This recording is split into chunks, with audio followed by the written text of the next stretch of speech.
دیگه مسلمان ها را میشناسن و از عادات و رواج و ایگپای مسلمان ها در دنیا خبر میشن و همچنان مشکلات دنیوی و مشکلات اخروی خود اینجا مطرح میکنن، با عقیده قوی، با ایمان قوی، با عبادت قوی، با اصلاحات فردی، اجتماعی، اقتصادی و سیاسی. وقتی که پس به وطن خود میرن، در حقیقت حاجی یک شخصیت کامل میشه که میتونه که برای مسلمان ها خدمتگار خوب باشه. حاجی صاحبای محترم، امیدوار هستیم که این سفر خوب داشته باشیم. پرواز ما و شما نزدیک است، ما به دبی رسیدیم و حال فعلا تیاره ما و شما نظر به ای که اعلان کردن پیلوت های محترم میگن که ما و شما انشالله بخیر به شهر دبی پایان میشیم و در میدان دبی انشالله تعالی احرامای خدا بسته خواد کردیم. آماده باشین و وسایلتان لطفاً با خود بگیرین، چیز از پیشتان نمانه. آقای صاحبای محترم کوشش کنید که نوبت مراعات بکنین.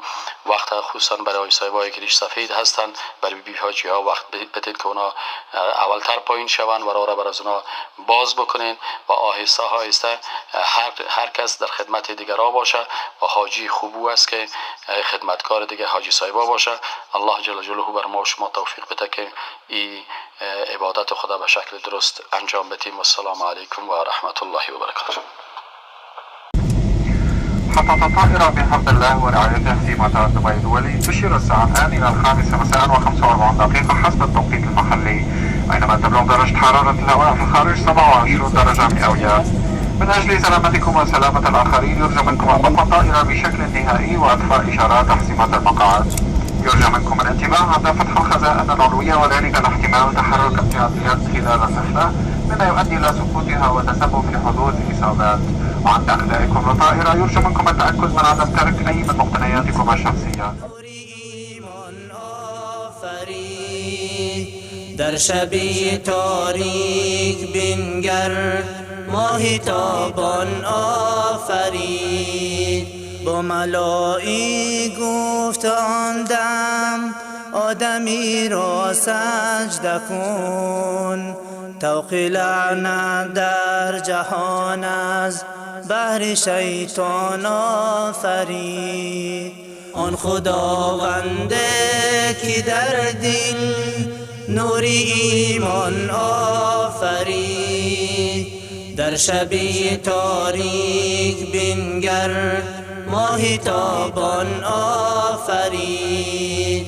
آن خداونده که در دل نوری ایمان آفرید، در شبی تاریک بنگر ماهی تابان آفرید. آدمی بیچاره را بین گرزی بحری گندمه، کرده از جنت بیرون پیری دهقان آفرید. آن خداونده که در دل نوری ایمان آفرید، در شبی تاریک بنگر ماهی تابان آفرید. آن خداونده که در دل نوری ایمان آفرید، در شبی تاریک بنگر ماهی تابان آفرید. حضرت ابراهیم را آن رحمتی خود بنیان، آتشی نمرود را بر وی گلستان آفرید.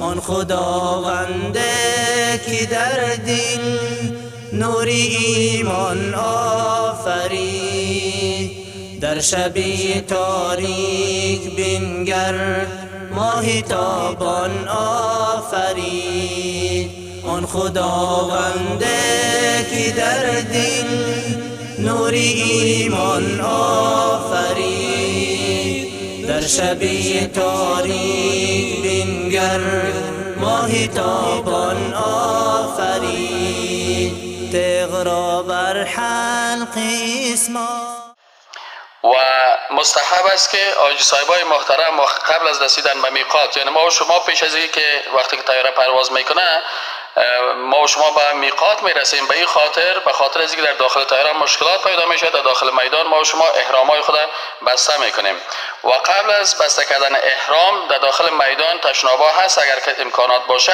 آقای صاحب مستحب است که غسل بکنه و خوشبویی بزنه و احادیث در صحیحین از صحیح بخاری و صحیح مسلم آمده که عایشه رضی الله عنها میگه که كنت اطيب رسول الله صلی الله علیه و سلم لاحرامه قبل ان يحرم. میگه ام المؤمنین عایشه صدیقه رضی الله تعالی عنها میگه که ما خوشبویی میکردم رسول اکرم صلی الله علیه و سلم را بر احرامش، پیش از اینکه احرام بکنه ما پیش از اینکه احرام بسته بکنه براش خوشبویی میزدم. این حالا صاحبای محترم شما میتونین که غسل بکنین، شما میتونین که خوشبویی بزنین و بعد از او احرامتان را بسته بکنین. و همچنان میگه ولی حله قبل ان یطوف بالبیت و همچنان وقتی که رسول اکرم صلی الله علیه و پیش از اینکه طواف فرضی بیت الله را بکنه به خاطر حلال شدنش هم چی میکردم؟ میگه او را من خوشبویی میزدم. و دیگه نقطه که بسیار مهم است، بعضی از خواهرای ما سوال کردن بیبی حاجی ها مشکلشانی بود که بعضی از اونها در جریان سفر اینجا امو عادت ماهوارشان برشان آمده.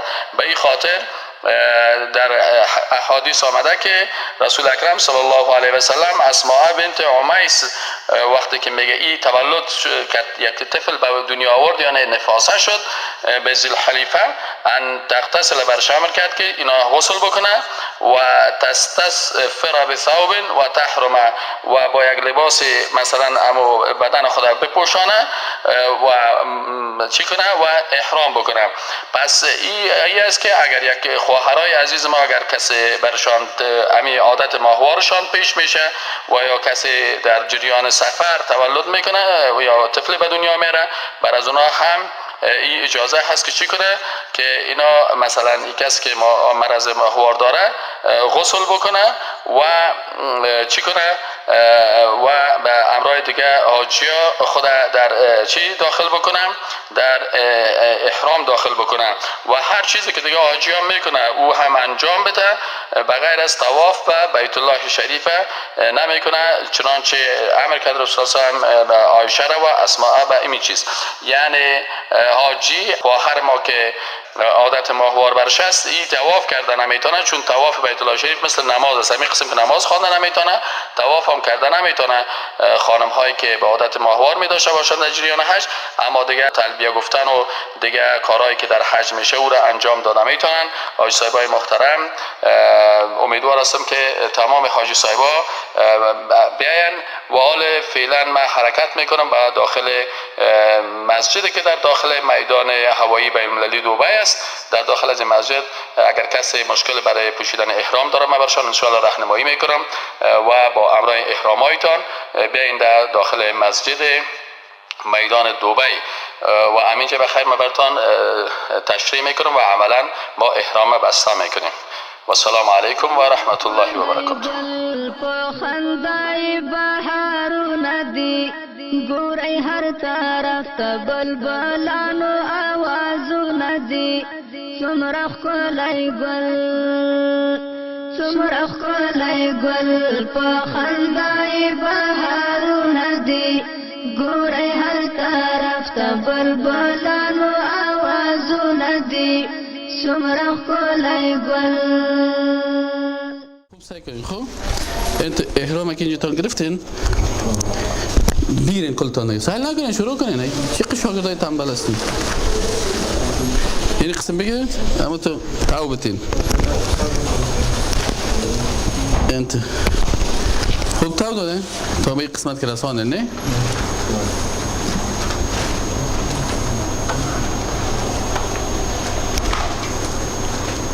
تاو بتی برو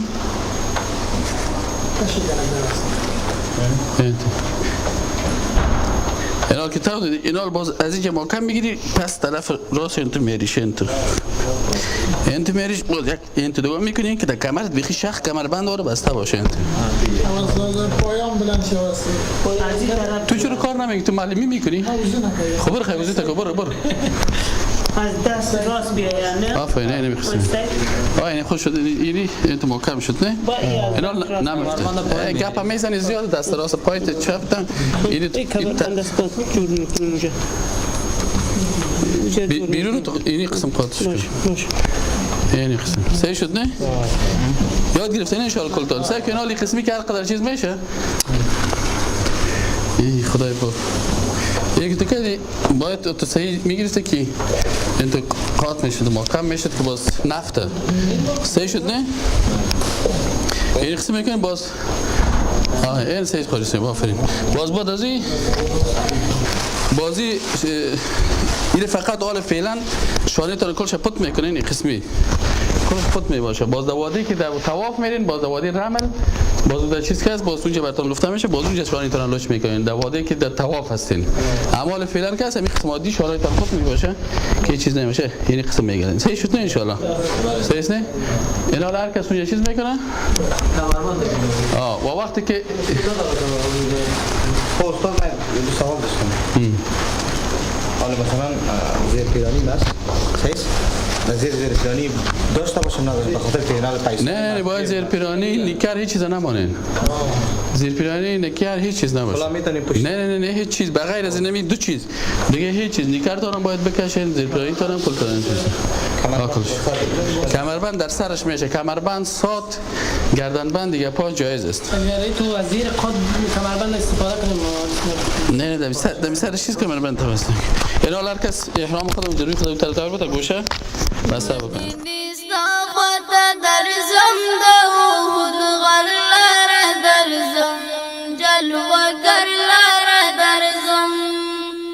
کمی مانی کمی شړی نبی سرور لار درزم جلوه گر لار درزم مدینی ستا خواته درزم د احد غر لار درزم جلوه گر لار درزم کمی مانی کمی شړی نبی سرور لار درزم جلوه گر کمی مانی کمی شړی نبی سرور لار درزم جلوه گر لار درزم خندا می کلی دو جانان دا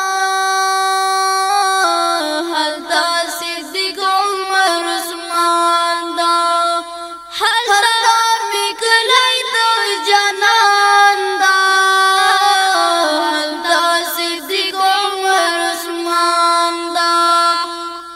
زیارتنا د هر یو علی حیدر لار درزم جلوه گر لار درزم کړم زیارتنا د هر یو علی حیدر لار درزم جلوه گر لار درزم مدینه ستا خواته درزم د احد غر لار درزم جلوه گر کمی مانی کمی شړی نبی سرور لار درزم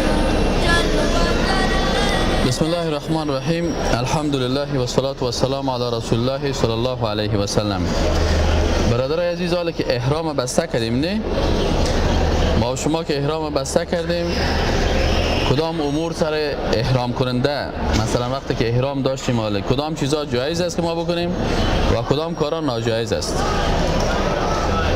اول چیزایی که ناجایز است گفته که در آیت شریف میگه که فلا رفث ولا فسوق ولا جدال فی الحج 7 مرتبه یک 7 شوط میشه با میدونی آره 7 شوط چی میگن یک طواف بناهن با طرف دست چپ حجر الاسود واقع میشه و طرف راست که طرف دیوار بالا سر کنی اونجا یک گروپ سو زدن معلوم میشه که نمی قسمت حجر الاسود است از همینجا شروع میکنی طواف اینو طواف میگن لکن در سعی بین صفا و مروه از صفا که حرکت میکنی به مروه میری بازی یک دفعه حساب میشه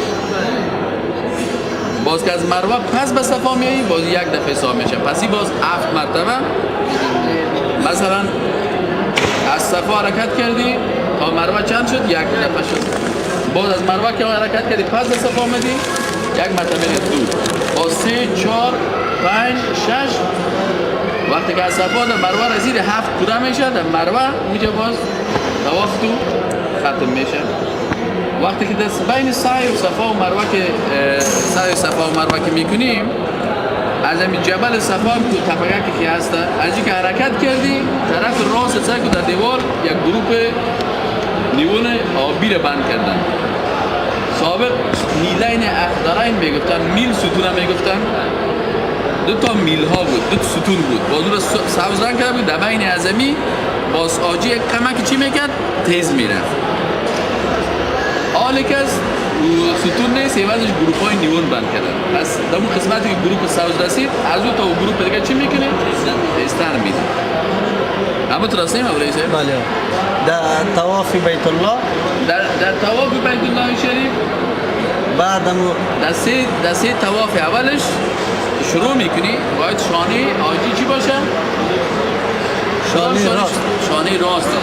مثلا این چیز تا این قسم میکنیم شانه راست اینی رو اتباع میگن. اتباع چی مانا؟ یعنی اتباع ادوات از دیگه در عربی زوات نیست اتباع بگویم. اتباع الف دوات توی بی الف عین است نه؟ برای وقتی که دوچ کردی در سه شوط اول شوط فهمیدن نه؟ از حجر الاسود شروع تا پس به حجر الاسود آمدن. از دفعه اولش در دفعه دومش و در دفعه سومش ایشانه برهنه هم می باشه و به شکل تیزتر حرکت میکنی. یکی راه رفتن عادی هست، یکی کمک سریع، یکی تیز راه رفتن. این تیز راه رفتنش و بعضی کسا پالوانی میگن، پالوانی نیست. یکی کمک تیزتر راه میری قدمایت دسته شوط اول. با 3 شوط اولش که ختم شد در 4م شانه تا پس چی میکنی؟ این حالو ترست که وقتی که انسان علمانی باشه که در بین مردم از با شما که هست در مسائل حج بسیار چیزایی هست که مردم از دل خود کشیدن. این حاله عبادت انسان چه وقت قبول میشه؟ عبادت انسان وقت قبول میشه که اول دو اخلاص باشه که به خاطر رضایت الله انسان کار بکنه. نه اینکه مرا مردم حاجی بگویه و بگویه که مرا صاحب چطور هستی. و دوم شرطش است که مطابقت رسول الله صلی الله علیه و سلم باشه. آنچه که رسول الله صلی کرده و این در احادیث آمده و علما بیان کردن امیر میکنیم. بعضی کسا هست باز کارهای دیگه اضافی میکنن که اون چی نیست، او مشروعیت نداره. مثلا بعضی حاجی هستن که بسیار مردم اذیت میکنن. بوسیدن حجر الاسود مستحب است. اما ترسیم ابریسه؟ بله سنت است. سنت است. لکن بطوری کسا حفظ آبروی مردم و ضرر نرساندن این بالای مسلمان لازم است. بطوری کسا مردم اذیت میکنه باش ما برم حجر الاسود چی کنم؟ بوسه بکنم. حتما ضرور نیست که تو حجر الاسود بوسه بکنی. خلاص بسم الله الله اکبر با دستام که اشاره میکنی هم کافی است ولو که دورم باشی. دیگه اینی مسائل که بیادبی در مقابل حجاج میشن. و یا حجر الاسود مثلا ما شما اگر ماش میکنیم نه به شکلی که خود پیش از او ذلیل بسازیم. گفت حضرت عمر رضی الله عنه به یاد ما باشه که برای همین گفت که این سنگ سیاه تو برای نه فرسان نمیتونی نه فایده رسان نمیتونی، لکن چون رسول الله صلی الله علیه و بوسیدن و هم بوسه میکنیم. از اون خاطر اینی کار رو باید بسیار ما شما متوجه باشیم. در هنگام طواف کردن زمانی که از حجر الاسود شروع میکنیم اما منطقی که از کعبه جدا شده را به نام حجر اسماعیل یاد میکنن. او داخل طواف میاد. از او احاطه را از طواف داخل میکنه. بیرون احاطه دو زاویه یا دو کنج کعبه چی است؟ یکی کنج جنوب غربی. مثلا این کامپیوتر چی است؟ اونوشی تنها دست زده میشه. این تنها لمس میکنه. و اینی کنجی که حجر الاسود است هم لمس است دست مانیده میشه هم بوسه میشه. البته این وقتی است که فراغت باشه، فرصت باشه. اگر مردم ازدحام زیاد بود خودت کیله کرده به اونجا سبب اذیت دیگران میشه، این کار نمیکنه. دیگر جای کعبه بوسیدن نامد. تنها یک مقام منتظم میگه در بین حجر الاسود و این طرف چی ناوی چی شین ای کنج بیت الله طرف راست اینی به انتظام میگه یک وقت اگر کسی فرصت باشه آدم سری خدا میچسباند دعا میکنه دیگه اینطور کارهایی که بعضی مردم چی را قنات نتش می باشد در بیت الله میزند تسبیح ها را در بیت الله میزند به این خاطر که برکت حاصل کنه این گپا کلش نادرست است بلکه بدعت است بسیار احتیاط بکنیم که سبب اذیت مردم نشن که نتنگو خصوصا زنا موجود میباشد آدم خودش چی نکنه اینی گپا را همیشه در نظر داشته باشید ما شما زیاد اکثر مردم ما که میره اینجا در عمرم باز میره چکر خیلی زیاد میگرده اونجا کوشش کنی که نمازتان حتما در حرم بخوانی به خاطر یک نماز برابر 1 لک نماز است 1 لک نماز زیادتر مردم میرن وقت خود در غار حرا سعی کردن و غار ثور سعی کردن در اونجا تیر میخورن که این ما در فلانی منطقه رفتیم نه طواف زیاد بکنیم در بیت الله و نماز همونجا بخوانیم تلاوت قرآن بکنیم دعا بکنیم این چیزا برای شما ضرور است الله برکانه بعضی کتابا فروخته میشه دعاهای مخصوص در طواف اول دوم سوم بیام قطعا در حدیث ثابت نیست فقط این می اللهم ربنا آتنا را شما کلتون یاد داری الحمدلله یعنی بهترین دعا است لبیک اللهم لبیک لبیک لا شریک لك لبیک ان الحمد والنعمة لك والملك لا شريك لك لبيك اللهم لبيك لبيك لا شريك لك لبيك إن الحمد والنعمة لك والملك لا شريك لك لبيك اللهم لبيك لبيك لا شريك لك لبيك لبيك إن الحمد والنعمة لك والملك